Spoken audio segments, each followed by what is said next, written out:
We're going to be making golden paste. It works amazing for joint inflammation, muscle aches, body inflammation.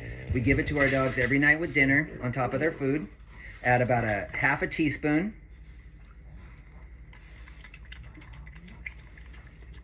If you'd like to learn how to make it, follow along because the recipe's coming right after this.